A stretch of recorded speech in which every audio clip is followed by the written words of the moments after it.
Good afternoon, everyone, and thank you for joining today's session. Today is HIV Cure Research Day, December 14th. We are excited to have our esteemed panelists today with us. This is Dr. Allison Mathews with the Faith Coordinating Center at Wake Forest University School of Divinity. So just to tell you a little bit about the center, and then we'll move into the panelists. The center is a part of the Gilead Compass Initiative, which is a $100 million commitment over 10 years to support organizations working to address the HIV/AIDS epidemic in the Southern US. So the initiative funds more than just the coordinating center. They fund corporate giving programs for faith-based organizations and nonprofit organizations who are addressing stigma around HIV. They fund independent medical education, the AIDSview.org website, as well as the Southern HIV Impact Fund and other community investment awards. So in collaboration with Emory University, Southern AIDS Coalition, and the University of Houston, we are the fourth coordinating center focused on the intersections of faith and HIV. So what we do at the Faith Coordinating Center is really try to take a holistic approach to ways that we think about addressing stigma around HIV. It's not just about a medical condition, and it's not just about thinking about, treating someone just from the medical perspective, but also how do we think about holistically approaching healing through faith and through spirituality and celebrating all faith traditions, Christian, Muslim, Jewish, etc. We're also thinking about how do we cultivate mind, body, spirit, integrative approaches to transform and eliminate HIV stigma, and also expand the capacity of faith communities to do that work so that no longer will faith communities be sources of stigma and trauma and rejection, but be more so sites of support and healing. So we do this by hosting a series of virtual training workshops. Many of these are open and free to the public, and they are on Zoom. You can visit our website to register for these trainings. This is one of the trainings that we wanted to present as a public-facing, open event for people to learn more about HIV, HIV cure, and how it intersects with conversations about faith. And so these are some of the other topics that we have covered. We do the basics of HIV in the South, how to establish interfaith partnerships. We even give trainings to nonprofit organizations on how to develop social media strategies to better, communicate and amplify these conversations. And we also do nonprofit capacity building and faith-based trauma-informed care. So again, please feel free to visit us on the website to log in and register for those trainings. So I wanted to also just give you a little bit of background. Many of you are new to HIV Cure Research Day. This is actually a day that has existed since 2016 in collaboration with my very dear friend and colleague, Kimberly Knight, who's on the panel today. We co-founded HIV Cure Research Day in the state of North Carolina to promote collective ownership over finding a cure for HIV and ending the epidemic. The original slogan for the day was "Own the Cure," thinking about the idea that community members have the power to collectively advocate for shaping how medical cure is developed, and then how to distribute the cure to those who are most marginalized and affected by the epidemic. So this idea is a powerful tool towards eradicating health disparities in access and treatment across multiple disciplines and fields of study. So you might have seen that there's a survey that has popped up for those of you who are logged on to Zoom. We are asking just some basic questions. What is your basic knowledge about HIV cure research, et cetera? This data helps us to better assess how well we're doing with the trainings, but also to kind of get a sense of where we are as a community on our knowledge about this topic. Kimberly, did you want to say any words about what HIV Cure Research Day means to you? Yeah, so for me, thank you, Dr. Mathews. Again, I'm excited. You're muted. Oh, I think I got muted there. Yeah. Oh, sorry. But I'm always excited every time this time of year comes around, because HIV Cure Research Day is something that not only we got to do as colleagues, but personally being able to advocate for people living with HIV and those we've lost along the way. And for me, it's very important because about 9 years ago, I lost my late husband to complications of AIDS.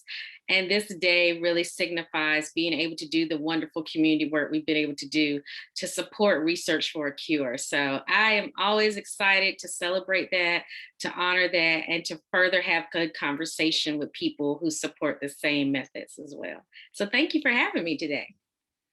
Yes, thank you. So just to give y'all some background, HIV Cure Research Day, we've been doing community events where we've helped educate people about different cure strategies. So this is actually a diagram of a person on the floor, and then we use starbursts to like demonstrate how HIV virus spreads and replicates in the body, and then it hides in certain what you call latent cells or the tissue. So HIV virus can hide there and stay dormant for several years, 10 or more, and even when you're taking medication on a regular basis. And so we use these activities to kind of explain how scientists are using medications to try to push those virus out of their hiding cells and be able to help eradicate the rest of the virus. So HIV Cure Research, at the core of it, is really trying to engage and educate community, empower community members to know more about the clinical trial process and better understand in very lay terms what the cure science, what scientists are doing, but also to know that community members have a voice in shaping how clinical trials happen.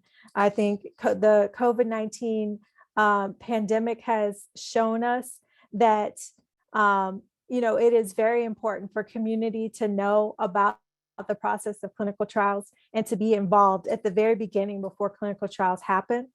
And as a part of this HIV Cure Research Day, we have had the day recognized by Governor Roy Cooper and collaborated with the Department of Health and Human Services and UNC Chapel Hill's Infectious Disease, Global Health and Infectious Disease Department Institute to continue to think about ways that we can implement policies and strategies across the state to address the HIV epidemic and end it and make it more equitable. We also, this is a picture of Mandy Cohen, who's the health secretary in North Carolina.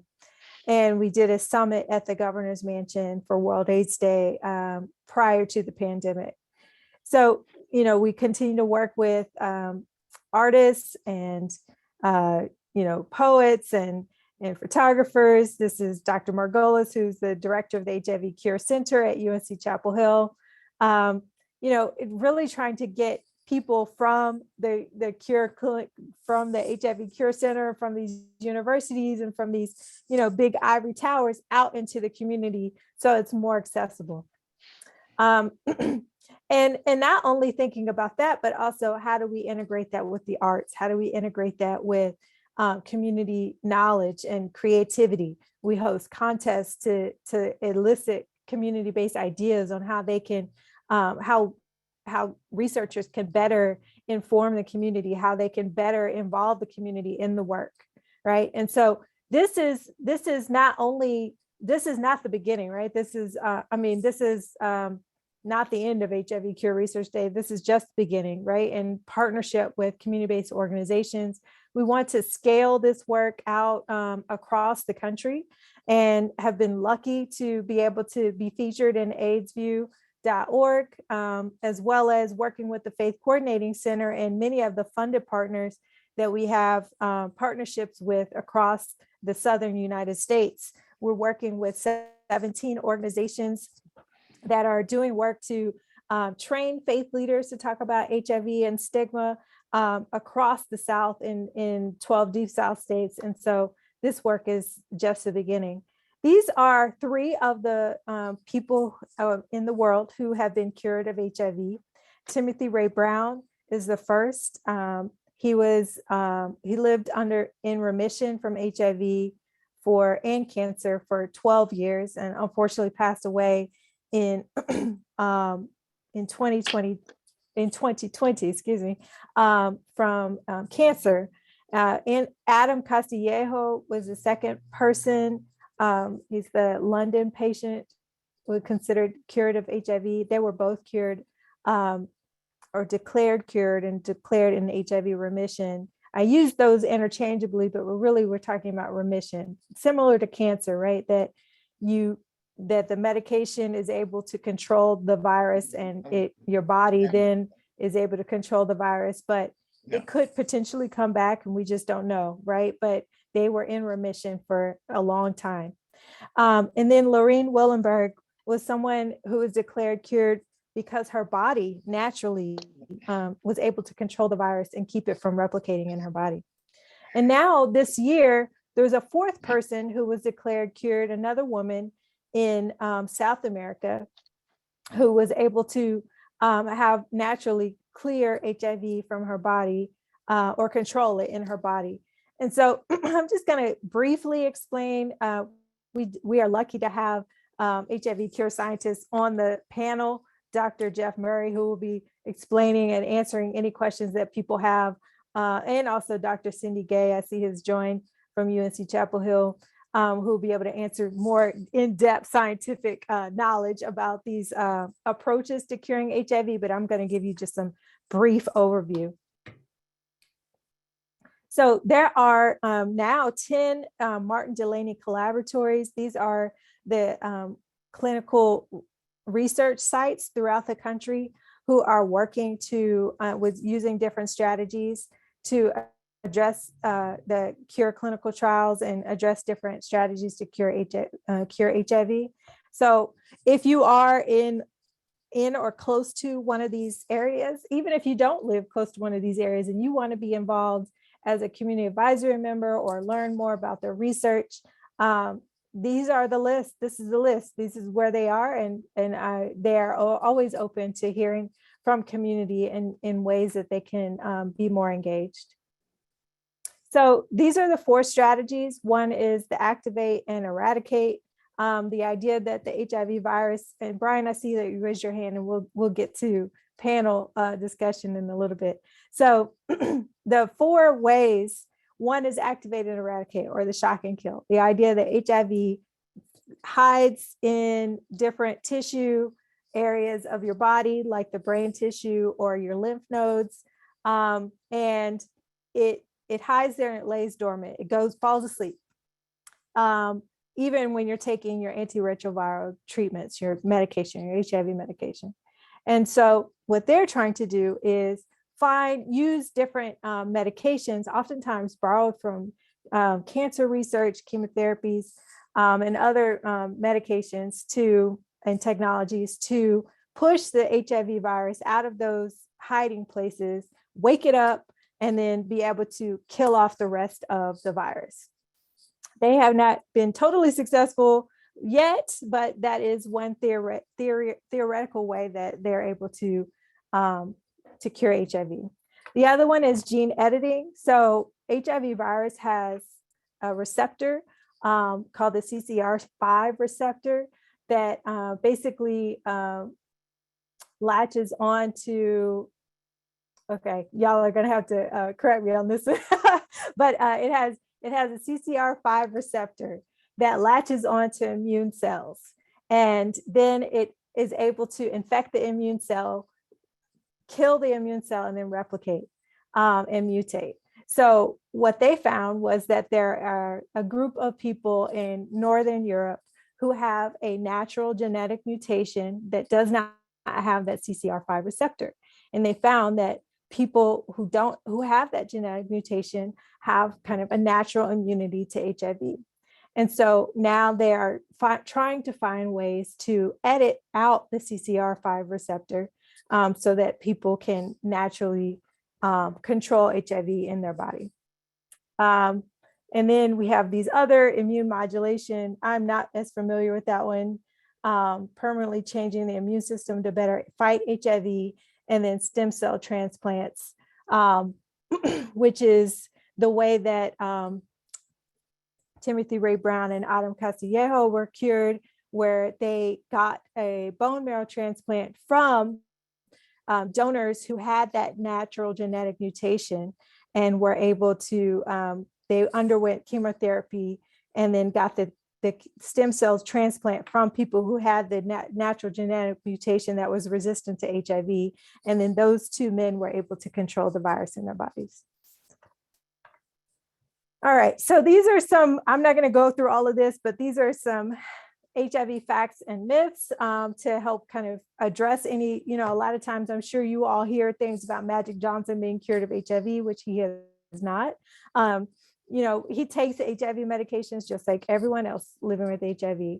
And so, these are some tools that are available on AIDSview.org and available on our Instagram account for you to be able to share and access. And these are some other ways that they are developing different, prevention medications. So there's a lot happening in HIV research. A lot of people think HIV is this old kind of conversation. It's been around for 40 years. It's no longer relevant. But HIV actually, the insights that we have learned from HIV research have actually informed our development of the COVID vaccine and COVID treatment medications, as well as cancer treatment. And so it's still relevant, but we also are making headway in being able to help, create more tools for people to be able to control the virus, having longer acting medications like injectables, using vaginal rings that are in combination with birth control, and things like that to make it easier for people to be able to have more options in ways that they want to treat as well as prevent HIV. But we also know that there's there's huge disparities, right? So even though we're developing all these medications, we also need to be attuned to and think about the distance that people have access to, treatment and testing services and prevention medications, the cost of healthcare, the experiences with stigma and discrimination that people have while in care and trying to access care. And also, we know that there's huge disparities in access to insurance, right? And health insurance and health coverage. And Black adults are more likely to fall in the coverage gap than any other racial ethnic group. And so, there's also social determinants that are driving this epidemic. So it's not just about the medication, it's also about economic inequality, education, gentrification, right? Food access, social context, the healthcare system, right? All of these things contribute. And so that's what the goal of HIV Cure Research Day is, to not only talk about the science, but also to think about how we can make ending the epidemic a more equitable process. And of course, as a faith coordinating center, we are always thinking about how HIV stigma in faith spaces through silence and anti-gay messaging, shaming behaviors, and thinking about HIV just as a sexual orientation issue, how all of those things contribute to this, to the perpetuation of the epidemic, and how we should be thinking strategically about how to address it in our faith communities. All right. So I'm going to stop talking and introduce, or have all of our panelists introduce themselves. We are so excited to have Kimberly Knight, Dr. Cynthia Gay, Dr. Jeff Murry, Dr. Ulysses Burley, Brian Jones, and our very special guest, Hydeia Broadbent, who was featured and interviewed as a child on Oprah and has been a a national and international advocate, Greater Than AIDS ambassador to raise awareness about HIV. So I will start by having Kimberly Knight introduce herself. Hello, everyone. My name is Kimberly Nye. I am the co-founder of HIV Cure Research Day. I'm also a clinical therapist. So I'm very excited to be here. And my background comes from a personal story by losing my spouse due to complications of AIDS. But I have been very passionate about this work, and I'm happy to be here to share with all of you today. Thank you. Dr. Jeff Murray. Hi, my name is Jeff Murray. I work at Gilead Sciences. I've been working in HIV and infectious disease research since for about 20 years and working here at Gilead for about 8 years. And I'm now leading a team developing novel therapies targeting HIV cure. Thank you. Dr. Ulysses Burley. Thank you. Hello, everybody. I'm Dr. Ulysses Burley. I'm founder of UBtheCure, which is an organization that operates at the intersections of faith, health, and human rights with expertise in HIV and AIDS. I'm also the project director of the newly launched HIV Vaccine Trials Network Faith Initiative, and I am a co-founder of National Faith HIV and AIDS Awareness Day. And I'm an immunologist by primary training. I'm so glad we have all these scientists to correct anything that I've said. Dr. Cynthia Gay. Hi, everyone. It's just really great to be here. I work at UNC. I'm an infectious disease physician. I still see patients both in clinic and in the hospital. And for, I think, slightly over a decade, I try not to count the years, I've been working on HIV cure sort of translational research. And I'm not one of the scientists in a lab. I'm sort of on the side of whenever we think that there's something that we want to evaluate. I have sort of lead that role at UNC. So almost any of the clinical trials that we do related to HIV cure, I'm involved in one way or another. Thanks. Hydeia Broadbent. Hi, everyone. My name is Hydeia Broadbent. I am 37 years old, HIV positive. I am from Las Vegas, Nevada. I own Broadbent Communications, which helps me facilitate my HIV curriculum and lets me talk to people. And I spend most of my time doing U equals U, undetectable means untransmittable. So that is what I preference. And right now I am just being a 37-year-old woman. I have a podcast coming out. I will talk about that later, how it helps me meditate my faith, getting in line. And that is what I do. Thank you so much. And Mr. Brian Jones. Hello, my name is Brian C. Jones. I'm a person thriving with an AIDS diagnosis for 38 years. I am one of the founding steering committee members of the global U equals U movement and one of the ambassadors. I speak internationally on U equals U, as well as housing instability, HIV, and mass incarceration. I'm responsible for mobilizing Ohio around modernizing our criminalization laws. And lastly, I'm the founder of the DIRT Advocacy Movement, which is an acronym for Direct, Inspiring, Reachable, and Teachable. It's a conversation for Black people that look like us, live like us, and talk like us. Thank you. Wonderful. So I want to just take a moment for us to have a moment of silence to honor those and remember those who we've lost to complications with AIDS over the last 40 years of the epidemic.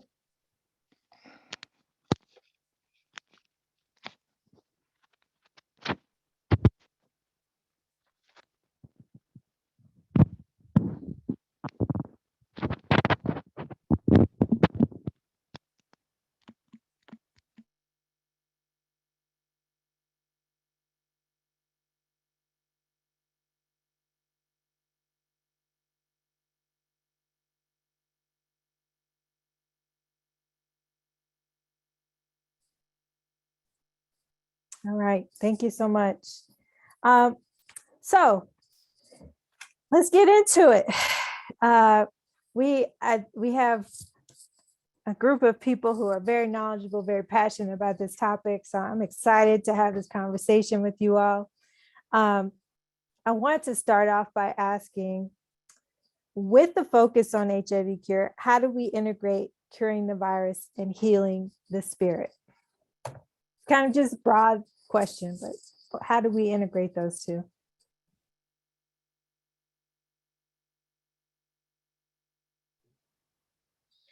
So you're saying, how do we integrate the virus by talking about the cure? Well, so just thinking about HIV, finding a cure for HIV, we're talking about medication. A lot of times scientists think about it just as a medical approach. How do we also talk about healing the spirit along with that? I think for me, being a person who was born HIV infected, I think that you have to, the stigma plays in forwards where I get it a lot, and I do a lot of my things on Instagram. So I think a lot of it, we have to think about our mental health, how we're being, and then just advocate as much as we can about HIV as much as we can, and let people know that hopefully there's a cure coming. We have conventional cures, as you said before, but letting people know, like, you have to take this medicine until we get an absolute cure. Mm-hmm. I feel, for me, hi, this is Brian Jones. I think that it's hard to talk about healing the spirit and the mind because, and talking about a cure, because we've got to deal with the Black people and people of color have to deal with the intersectionalities where HIV is present. I think it's hard to talk about that when we have criminalization laws in place and internalized stigma being impacted by these criminalization laws.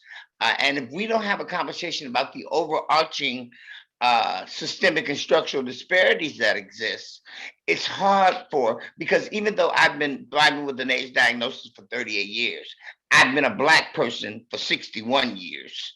And being Black before I'm anything else impacts anything that happens to me. So although I may be able to heal spiritually and mentally with HIV, I still have to deal with the intersections of being a Black man in America. And that's hard to overcome or integrate into any type of cure. So. Can you, I think there's a few people on here or who are watching or who will watch who are not familiar with criminalization of HIV. Can you explain what's happening and how it's affecting people? Okay, these HIV criminalization laws, they're basically non-disclosure laws of people living with HIV who you need to disclose your status. 95% of the prosecutions are not about transmission. It's solely about the fact that you didn't disclose your status. And I hate to use the word disclosure because it's also stigmatizing. The definition of disclosure says new or secret information. I prefer to say share your status because your status shouldn't have to be a secret and it's yours to share. These laws came about in the late 80s when we started to see these laws take place. And then when the Ryan White Care Act was first authorized, the federal government, in order to get funding, wanted these states to have some accountability. So they developed these laws which were based in fear. When the Ryan White Care Act was reauthorized, that was not a part of it because the government knew that the science had changed, but the states held on to these archaic laws. Currently, 32 states and 2 U.S. territories have HIV-specific laws. 39 states have prosecuted under HIV-specific laws or general laws, such as attempted murder, mass incarceration, weapons of mass destruction, biohazardous waste. I tend to say modernize the law instead of repeal the law. Currently, 9 states have modernized their law, and Texas in 1996 repealed their law. Here in this past year, Illinois has just repealed their law. So the country is going to be looking at at Illinois very closely, because when Texas repealed their law in '96, they still continued to prosecute under general laws. I hope I gave them a lot, but I hope it's a No, little that was clear. good. And I think the other part that really surprised me about the laws was that sometimes these are felonies, right? And people are going to jail Yeah, or that's prison, for more than a year or more. So these are, ours is a third degree. You can get up to 8 years. Some states are like, there's a fellow incarcerated in Michigan called Nushan Williams, whose name is Nushan Williams. He did his time, and he's currently being incarcerated, held and detained under civil commitment. I think that's what it's called. Where they're detaining him simply because of his HIV status with no out date in place. hmm. So then what does that mean for a cure if people have access to a cure? Well, I think if you think about the systemic and structural disparities that exist, equal access, Hydeia talked about U equals U, undetectable equals untransmittable. There is also a third U that we utilize, which is universal access to care. U equals U is a great argument for public health strategies. This is why people need to access to medication. So if we can't get access to medication, then we're not going to be able to get equal access to a cure. And just because you come up with a cure, HIV will still be around long after that, because the cure can come out tomorrow, but before Black folks and people of color will have actual access to that. And then there's the question of if they will have access to that. Dr. Gay or Dr. Murray, Dr. Burley, y'all have, or Kimberly, do you all have any other thoughts? Yeah, I'd like to really back up to the initial question in the literal sense, in terms of the intersection of healing and spirituality, and talk a bit about the role of the faith community, and particularly faith leaders, in terms of recontextualizing what spiritual healing looks like theologically, right? I'm a Christian, and in my Christian faith, healing was the most prominent ministry of Jesus Christ. But in all of those instances, it was a complete healing, a complete cure, or a sterilizing cure, if in scientific terms, right?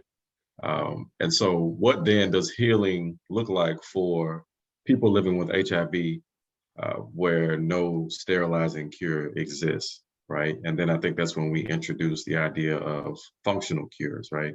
Not completely eradicating or eliminating HIV from one's body, but controlling HIV such that it doesn't progress without the assistance of long-term medication. And so then how do you contextualize that in faith terms and theological terms, right? When your idea of cure is being healed from blindness, right? Because that's a biblical narrative. Your idea about cure is, being alleviated of your hemorrhaging for 12 years instantly, right? But cure in this sense, or at least right now, is having access to Brian's point, to life-saving antiretroviral medications, to PrEP, and being able to manage disease in such a way that people are healthy, but also don't transmit the virus to their loved ones. And so, there's, Brian and talked about the intersectionalities, and he's right. And I think one of the primary intersections has to be how people of faith receive the message of cure in a theological sense, because we know that faith and belief systems strongly impact the decisions that people make about their health and their wellness.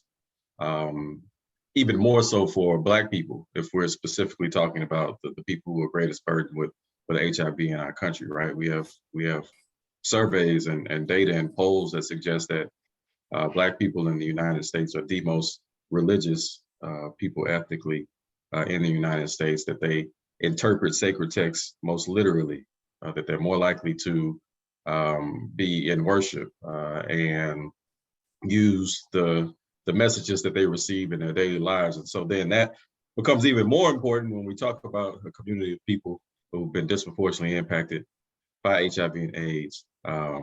What then does a cure look like for them in a spiritual and a theological sense? And so there's some responsibility there for faith communities, for faith leaders across all faiths, because I think healing is a common tenet across all faiths. Thank you. Yeah, I would follow up on that a little bit, and I'd say to a large degree, I think I've learned a lot about faith from my patients, and specifically my patients with HIV.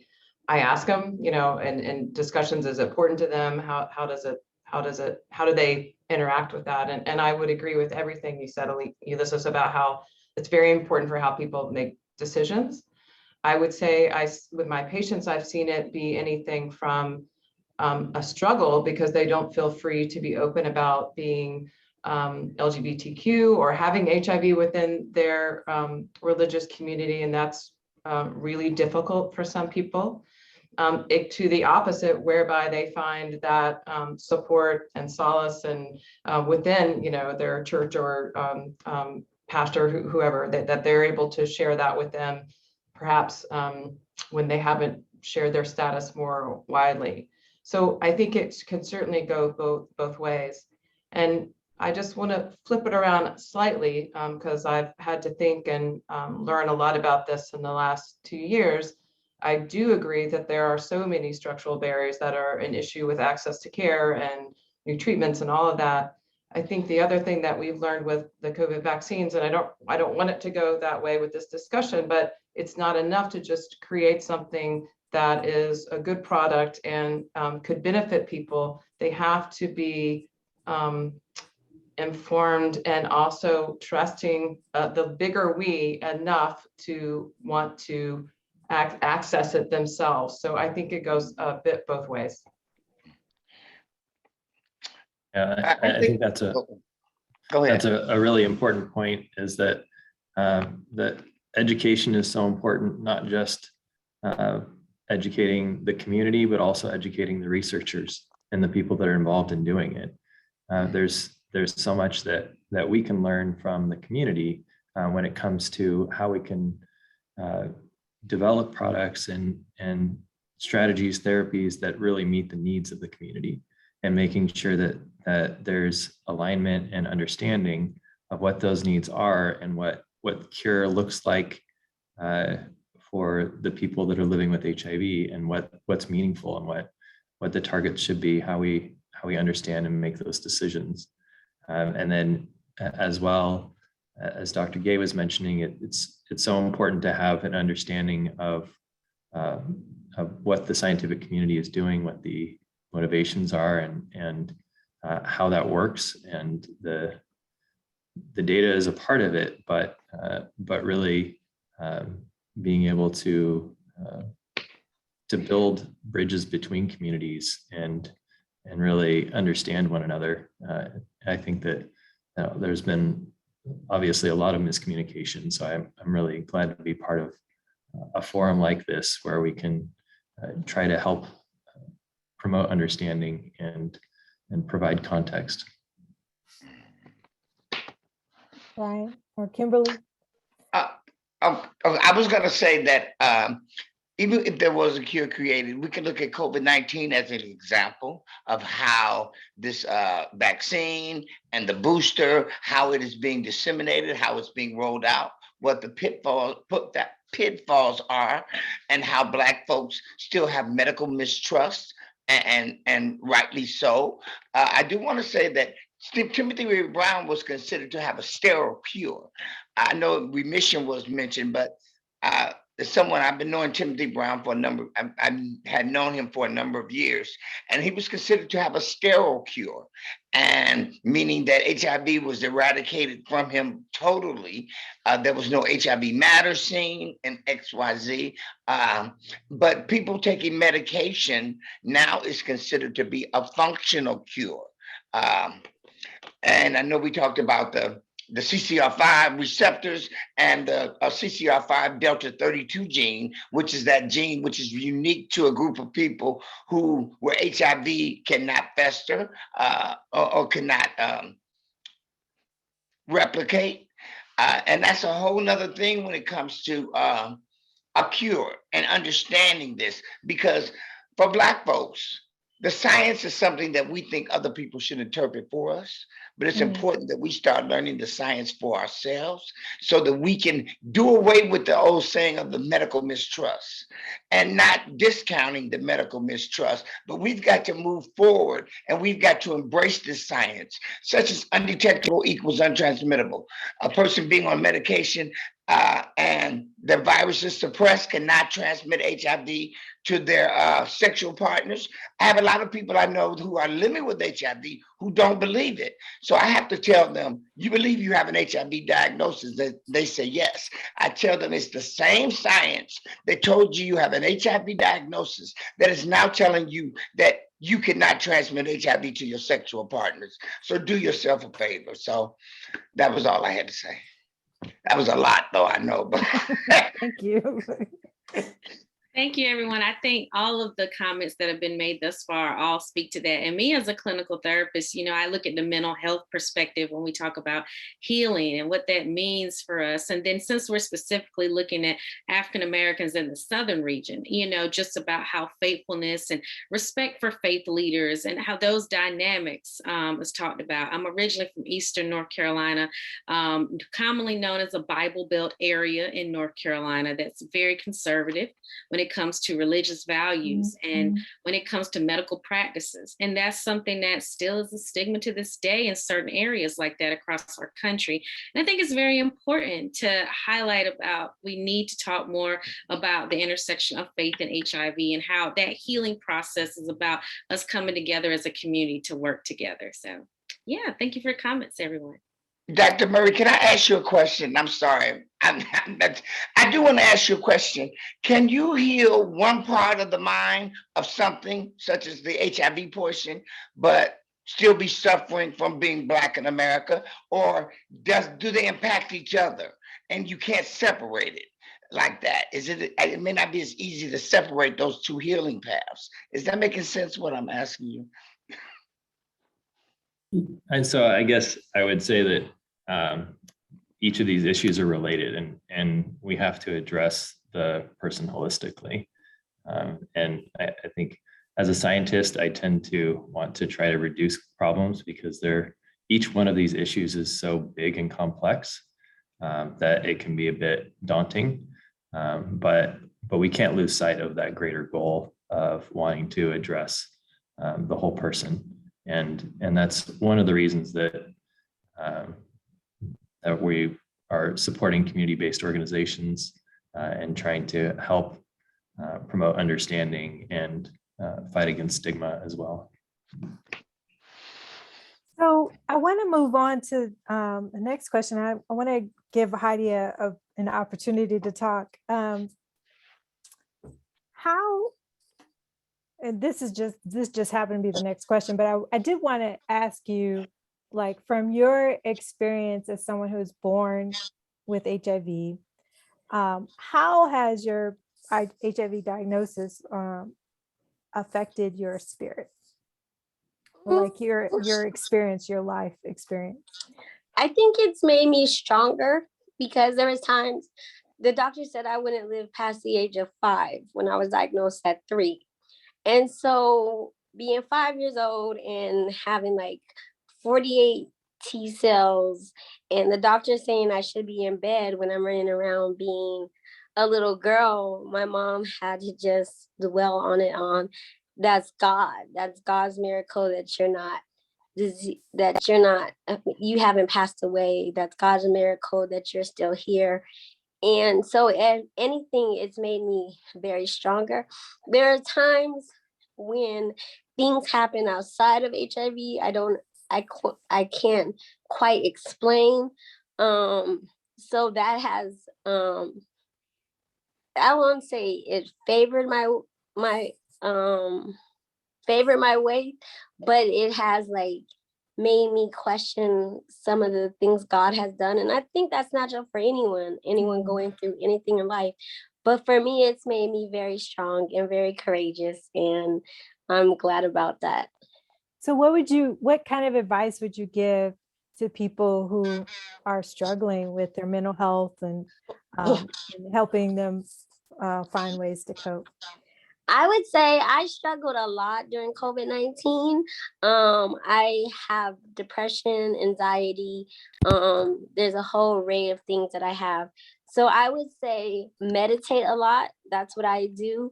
I know because after I won the Trumpet Awards, I received so much backlash and people saying you should act this way, you should be this kind of way.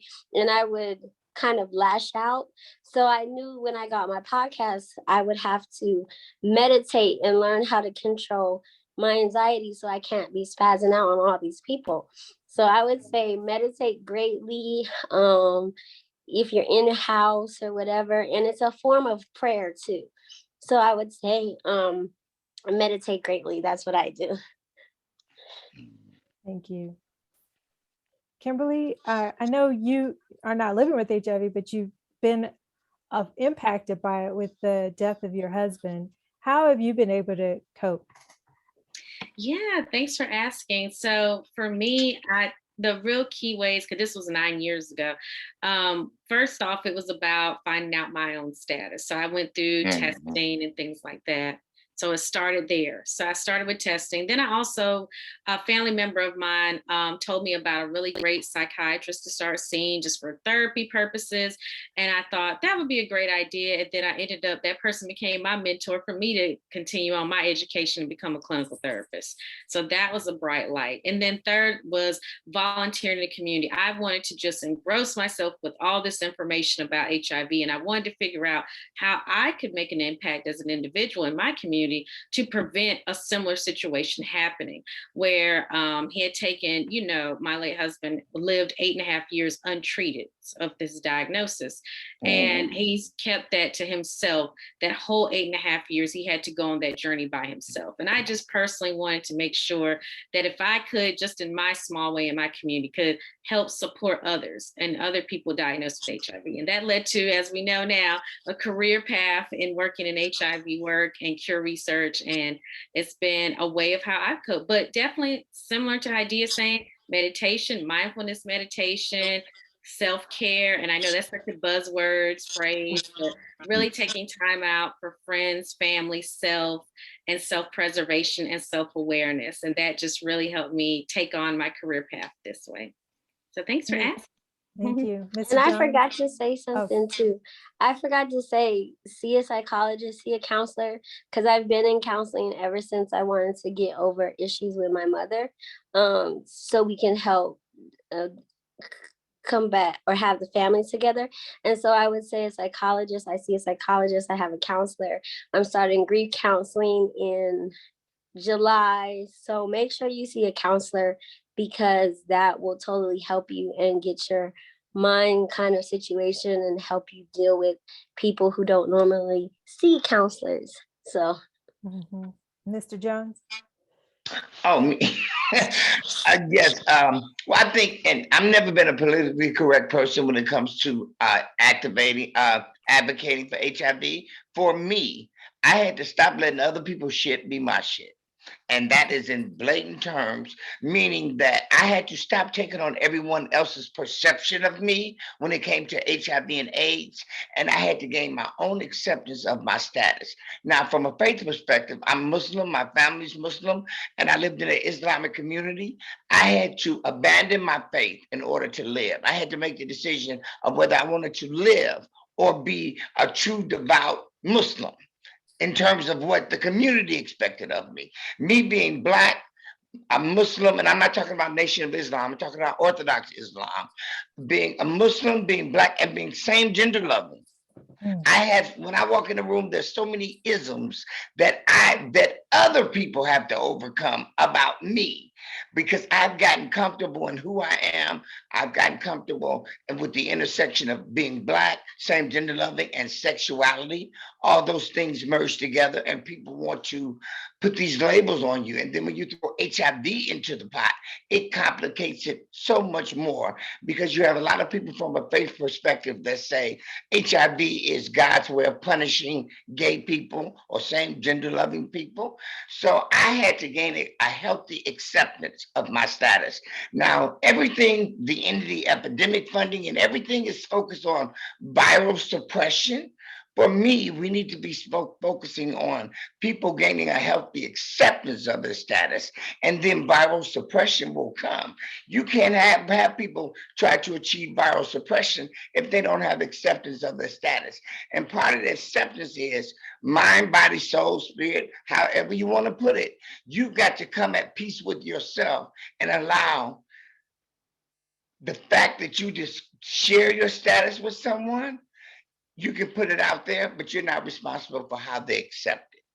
So I think that plays a big part. If you're comfortable in your own space and in your own diagnosis, then you can move freely and start to live in purpose. And I think when you get to the point where you live in purpose, it's more calming, because you know this is where you are. I always say there's two acceptance of your status.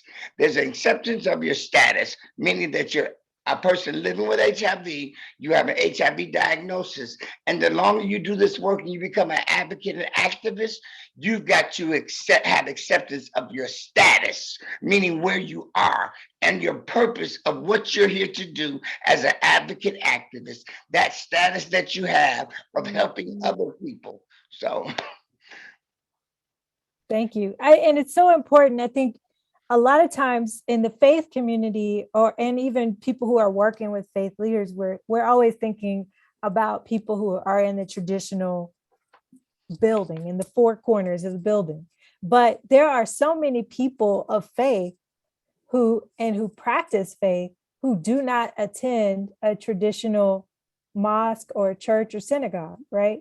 And so we also, as the faith community, and as advocates, have to think beyond that as well. And how do we engage and reach people in I guess, non-traditional ways?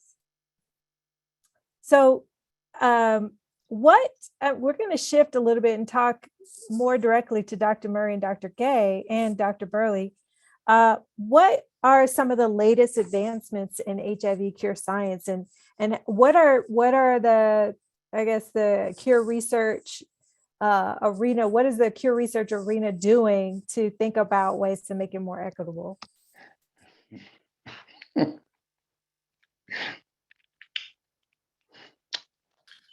I think you gave a nice introduction in the beginning about some of the encouraging developments. I think the community is learning a lot from those who have been treated in the transplant patients, recipients that appear to be completely cured as far as we can tell. That Brian mentioned that Timothy Ray had achieved a sterilizing cure, and as far as we could tell, as far as we could measure, there was no infectious virus in his body, and that seems to be the case for the London patient as well. And I think those are teaching us some part of how a cure can be achieved, and it gives us hope because it shows that it's possible through interventions, but also learning through the ways that it appears to occur naturally at times. As you mentioned, the Esperanza patient, I think, and that was recently identified, a woman whose body seems to have completely eradicated the infectious virus, as far as we can tell. Those give us some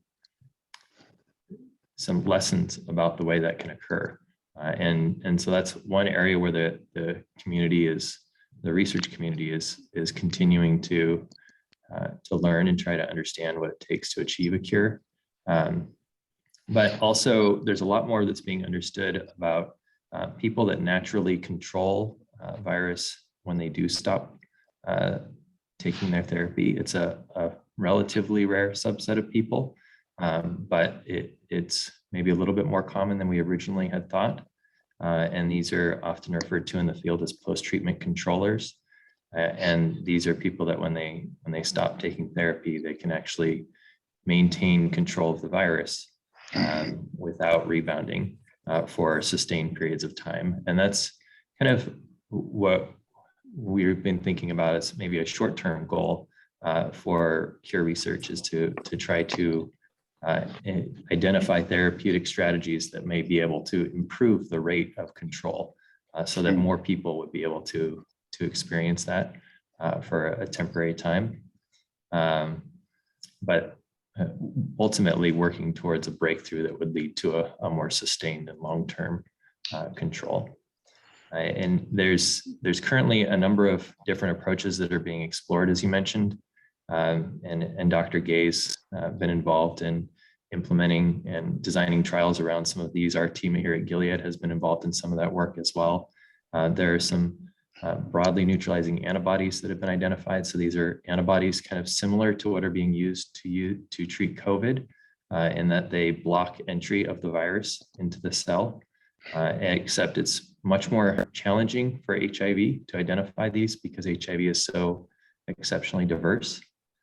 And so it's been very difficult to identify those that could work across many different individuals and many different viral strains. And yet there have been some advances to identify highly potent, really effective, broad neutralizing antibodies, and seeing if we can use those for therapeutic approaches and potentially for cure, as well as they may be able to identify infected cells and flag them to the immune system so they can be eliminated when they do express antigen.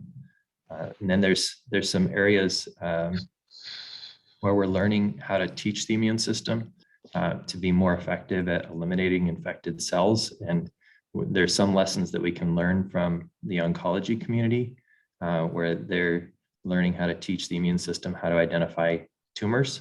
And some of the approaches that may be effective there could have some promise for HIV as well. That we have to be very aware of the potential safety risks and make sure that that's appropriate for the community that we'd like to these therapies to benefit. And then we're also learning from the experience that the whole world is getting right now with COVID vaccines and vaccine technology, and the way that has been able to allow some real world applications of many different vaccine platforms at the same time with the same target, and help us learn which ones are the most effective, and potentially be able to use some of those advances as we're trying to teach the immune system how to more effectively clear HIV. So there's a number of different approaches that are being explored. It's still early days, and we need some breakthroughs at this time. But these are some of the approaches that I think are exciting in the field. Dr. Gay? Yeah, I would follow up on that to say, I mean, it has been incremental, and sometimes I think for those of us in the, painfully slow, we would love to have some big breakthroughs. But, if I think back 5-7 years, what's a little bit different, I think most recently, is that, you showed that nice slide, sort of how some of the approaches were in columns around sort of a strategy. But we're at a place now where we're starting to do studies where we're combining one or more of those. And so, that's a new phase of Cure Research, when you've determined that there's some promising strategies across those, and that they're safe and well tolerated. And now we can start to combine them to see if there's some synergy there and what we can learn from that.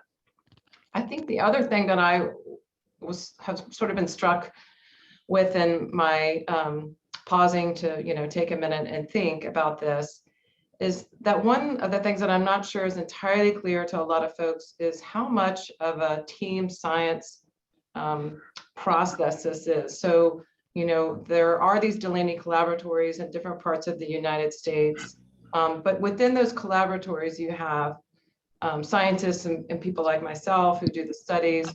working across institutions.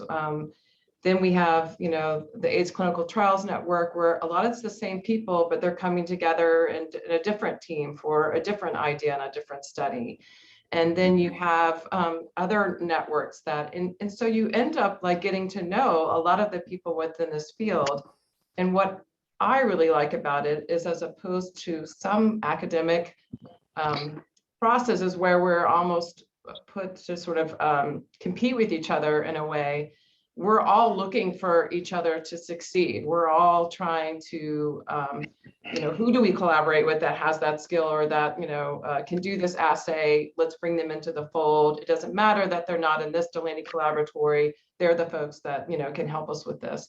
So it is, in my opinion, a really wonderful example of team science, which grew out of the early days of the early pandemic, where in order to find and be able to test whether the treatments were effective and what was better, we had to pull together, and that was driven largely by the community and activists. So I think that there's a really nice tradition of that that's continued. I would say maybe not as much as it should. We should, as you all are, I think, here to remind us, be talking and learning from and explaining what it is we do. But the team science approach, I think, for HIV cure and treatment is continuing to progress, and I think really important. Brian, that's how you raised your hand. But you know, I think it's great that we are all singing Kumbaya, but it's not a Kumbaya moment, because even in research and scientific developments, racism and discrimination does exist in those spaces, because Black women are not being included in many of these studies. And we do know that the absorption in terms of medication for women versus men is different, and specifically Black women.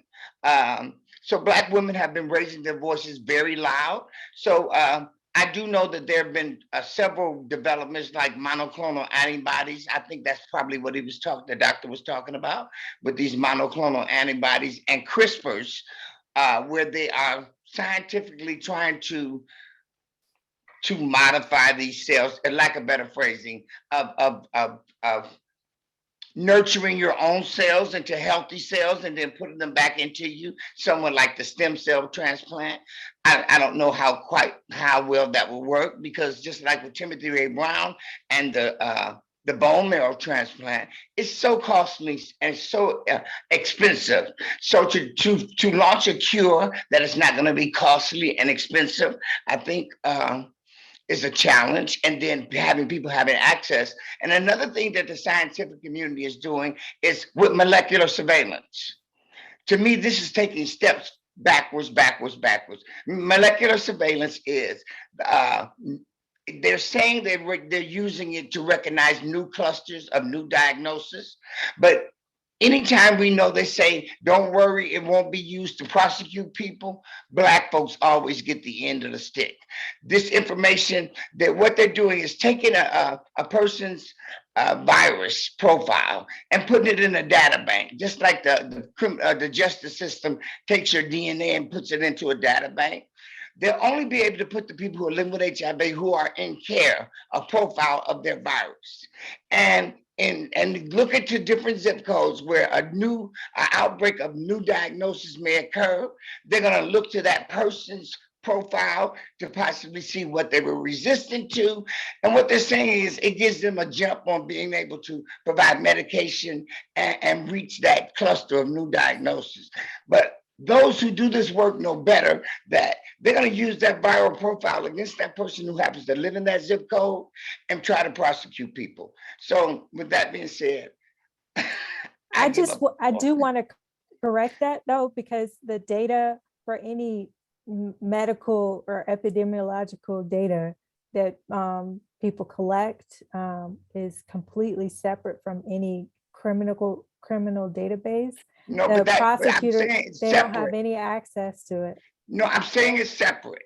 But with molecular surveillance, They're taking your viral profile. When you go to the doctor, you're going to give your blood just to see what your numbers are, but they're also going to take your viral profile and put it into a data bank to recognize new diagnoses. But they're saying that we have problems and issues with that because we don't give our approval or our consent for you to take my viral profile and put it in a data bank. We also have to deal with newly undocumented people and those things. And anytime they tell us that this is not going to be used to prosecute you, it always happens. Because some people are afraid to go to the doctor because they're afraid the doctor will be called in to prosecute against them. To speak against them in terms of criminalization cases. Now, they do have science that they can introduce into the courtroom, which is phylogenetic testing that can prove that you were not the person that transmitted HIV to a person. It can't prove that you were the person, but it can prove that you were not the person. But the courts don't allow that into the courtroom. So in the same vein, they say that it won't be used to prosecute people, but anytime they say it can't, Black people end up getting the end of the stick. So I think there's two issues there, right? One is that the laws are being used in a way that is criminalizing, as you mentioned before, there's criminalizing people living with HIV.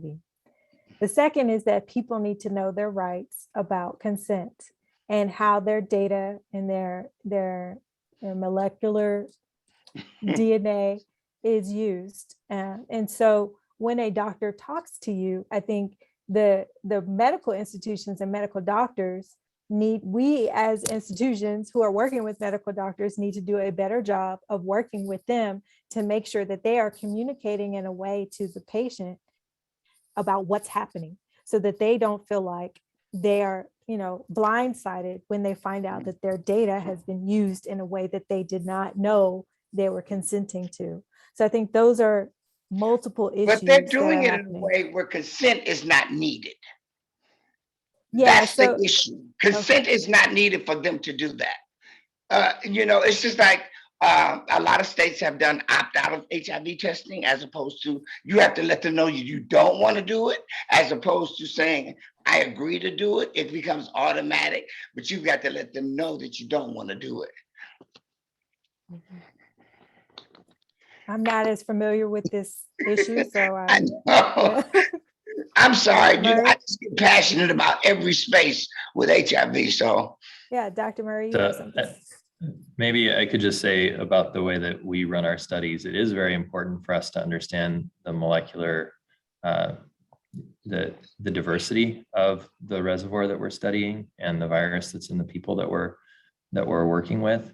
But it's also, we very much value the privacy of the individuals and want to protect the people that are involved in the study so that these things are protected and take that very seriously. So we want to make sure that the community is aware that this is important information, that understanding the sequences of these viruses can be very useful and can help inform the strategies that we use and that we want to assess.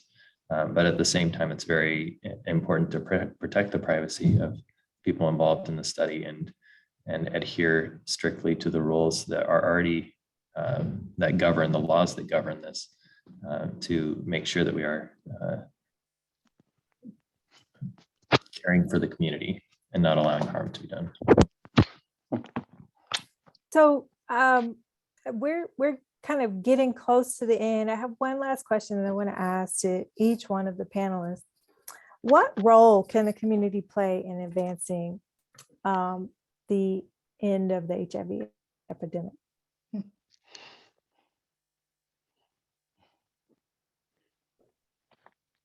I can again, maybe. Majority of my. I was going to say, I see Hydeia turned her video on, so I want to please let her speak. Oh, I was going to say the advancements the community can make is just being part of the conversation, learning to have a conversation with your kids, learning how to have conversations with your especially kids, because kids are nowadays having sex and they need to know what's safe and what's not. Have the conversations in your barbershop. Talk to your barbers about it. Your hairdressers, because a lot of times we say, oh, our man cheated on us, he did this and that, but no one, we always go to where he was, but we never said, hey girl, have you gotten an HIV test? And continue to use advocates who are living with the disease in the struggle, because a lot of times, a lot of these organizations use people who are not famous, who have a dialogue of have advocacy. So use people who are in the struggle, who are living with the disease, who can better tell you how to fight this virus. Thank you so much, Dr. Burley. Yeah, thank you. And thank you for that idea. I think what I heard was that we have to normalize the conversation, right, around HIV and AIDS. Community engagement is at the core of the work that I do, really trying to bridge the gap between the science and the more technical aspects of medical research and the community's competency of that science. I think we've learned valuable lessons from COVID-19 in that you can develop, a vaccine that's 95% effective in clinical trials. But if the community doesn't trust it, then it just ends up being science on the shelf, right? And so a part of that trust process is the equitable sharing of information and education. And we saw that with COVID-19. I think we have to revisit the model with HIV and AIDS, even though HIV has been with us much longer. We have to streamline the medicine and the science in conversations like these, such that it's accessible to everybody, and such that the conversations become as commonplace as the ones that we have about hypertension and diabetes and high blood pressure. And heart disease and things of that nature. So,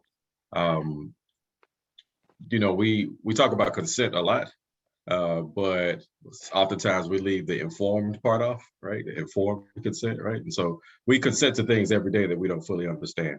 And so we have to make sure that the conversation is being held around HIV and AIDS, especially between the healthcare community and the communities at large, are informed conversations, such that the information that people are receiving, they understand it enough to be able to then say, yes, I agree to this, or no, I don't agree to that. And so, again, encouraging our faith communities, which are still, community centers, if you will, even as the collective faith of our country is waning.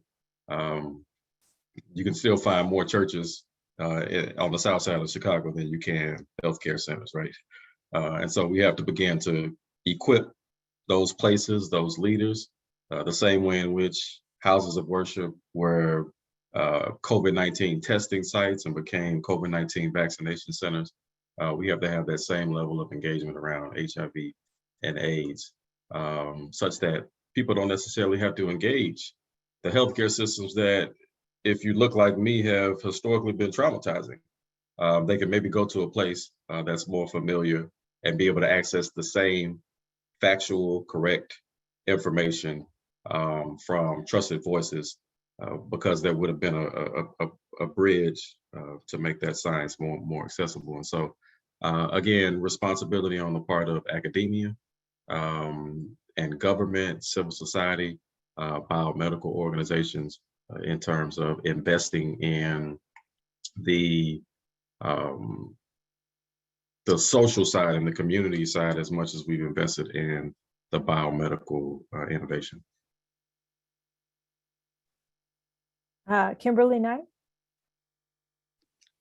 Yeah, so for me, because I started literally with just me, myself, and then got out there and started doing community volunteering, education was key for me for starting my journey on how to get involved in helping towards a cure.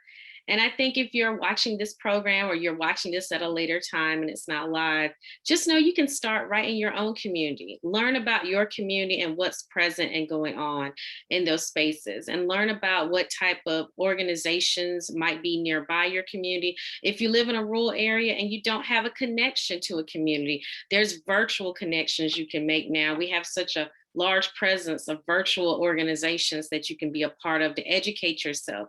And once you feel confident in knowing your niche, like for Allison and I, we knew that music and art and culture integrated with HIV awareness was our niche. We knew that if we created programming in our community that incorporated adding, like you saw on the slideshow, artists, poets, people from the community, volunteers, that was a way for us to get awareness out there. So it's about finding your niche and finding what makes you authentically happy, because it is a work, a passion work as well for many of us that work in this, whether it's the scientific level, mental health, whether it's education-based or community organizing, grassroots. Either way, just make sure that it's something in an area that you're interested in exploring, and seek mentorship. Seek mentors out here that are doing works that you admire or that you think are interesting, because you never know, there may be opportunities. And that's how I actually met Allison. I met Dr. Mathews because I was interested in the work that her To Beat HIV project was doing. I attended a community event, actually their first event, and it was on Cure Day. And it was 6 years ago. And that was my first way of stepping into looking into a mentor in this field. And next thing you know, we've done all this amazing work together. So that's my words of encouragement for anyone watching today. It starts with you. Thank you. Mr. Jones. You're on mute. Mr. Jones, you're muted. Am I unmuted now? There we Okay. go. Yeah. Yeah, you know, I was sitting with bated breath waiting to speak. I think for me, Audre Lorde says there are no single issue fights because people don't live single issue lives. I think we first have to realize that. We can't even embrace the critical race theory, which is over 40 years old. Also got to talk about that. We've got to have real conversations about the AIDS service organizations that were started from a misogynistic perspective and a paternalistic perspective of these agencies feeling like they know what's best for us. We don't need a handout or a hand down. We need a hand up. We don't need you to come in the room to try to save us. Hold on. I don't know, that post survey makes my device keep going black. We don't need you to come in the room and try to save us. We can save our damn selves. So we have to change the culture of many of these tables of that people living with HIV are the most important voice at the table. Also, we've got to embrace and bring in the community-based organizations, because we talk about these people who are most impacted and Black folks and people of color and the zip codes that are most impacted. The community-based organizations have the trust of the community. So we've got to bring those community-based organizations to the table and push utilizing a racial equity lens as we look at HIV and AIDS. We've got to add value. We know that the larger AIDS service organizations have these large grants from HRSA and the CDC, and that the community-based organizations can't compete with them. So we've got to put a value on the fact that the community-based organizations have the knowledge and the trust of the community. What was that? I was, I totally agree. And I think the beauty of that, your comment, is that many of the people who are watching today are community-based organizations who are listening with open and intent ears, who are, taking every bit of the words that you're saying to heart and agreeing. Yes. Dr. Gay, what would you say community members can do to advance ending the HIV epidemic? Well, I hate to follow Brian. That's hard. You've all said it so well. The community knows the community, and I've been a doctor for a long time and I work in these trials, but I'm a white doctor, and my message is not going to be heard as well as people from within the community, the folks who are living with HIV. And I hear their stories, and I'm here to do that. But the community can do that better. I fully recognize that. And I think the community has also a place to remind us where we're failing, where we're not communicating, where we're not getting out of. I'm definitely not in an Ivy Tower. I'm in a very cold office at the moment, but not Ivy Tower, but get out and do some of that. Oh, Ulysses, you had a great word. Assess, accessing, what it is we do, explaining it, making us more understandable, more normal. I mean, normalcy is research work is not normal to most people. It seems very foreign. It seems very far away. We seem maybe a little bit robotic. Sometimes that's probably true, but it has to be that involvement of the community that's really, at the end of the day, going to do more about bridging the trust and bridging the understanding. I fully believe that. Thank you, Dr. Murry. Yeah, I think these are some really important ideas. And I think that our science is stronger when everybody has a seat at the table and when we can hear from the communities. And then we are better able to understand what's important to those who our research is intended to benefit, and make sure that we're meeting the needs that the community is experiencing, and also make sure we're building trust so that we can engage those who will be impacted by the research, so that they can participate in the trials and participate in helping us understand. One of the things that we recognized is that some of the assays that have been developed in our field have been developed in the US, and they don't necessarily work as well in places where the epidemic is where most of the epidemic takes place. So we helped fund some research that is looking at extending understanding the reservoir in Africa and in specific regions of Africa, so that those assays could be used in those settings as well. So I think that there are things that the ways that the community thinks about the problems too, that helps us approach it in different ways. So we recently had a global advisory board for our HIV Cure program here, and they brought up a number of topics that I hadn't initially thought of in the same way, or maybe wouldn't have attached as much importance to.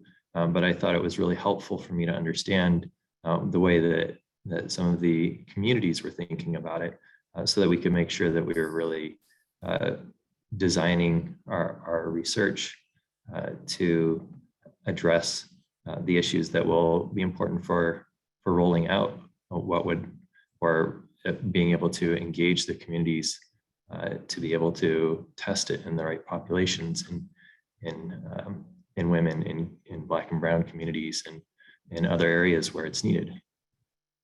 And to that point, thank you so much, Dr. Murry. And what you just mentioned about the different assays. So assays are tests for people who don't know what assays are, because I had to learn that myself. So, and I've noticed with HIV Cure clinical trials and just clinical trials in general, that majority of the participants are white men. Mr. Jones mentioned that about the lack of diversity of women in clinical trials. And so, a big part of, I think, the role that community can also play is pushing science, right, to challenge our own assumptions about who should be participating in these clinical trials and how we design these studies in a way that's biased towards only allowing, making it only convenient for a certain type of person to be able to participate in the clinical trial, that then is biasing the assay, that is not able to, translate to other, contexts, right? And so that's exactly the role of community, is being able to be there in the room and challenge our assumptions, and make the science better. So, and also to think about ways that we can get faith leaders and faith communities and community-based organizations more involved, and also having more decision-making power in how this work is done. So we certainly appreciate each one of you all our amazing panelists and amazing activists and advocates for HIV. You all have such important roles to play in helping us in this HIV epidemic. And we are so grateful for you to take that time to speak with us today. We encourage anyone who's watching or who has joined the panel, to watch the panel, to continue to register for future workshops that we are facilitating with the Faith Coordinating Center. You can visit our website, or you can go to facebook.com/faithcompasswfu, or you can go to Instagram, faithcompasswfu, or Twitter.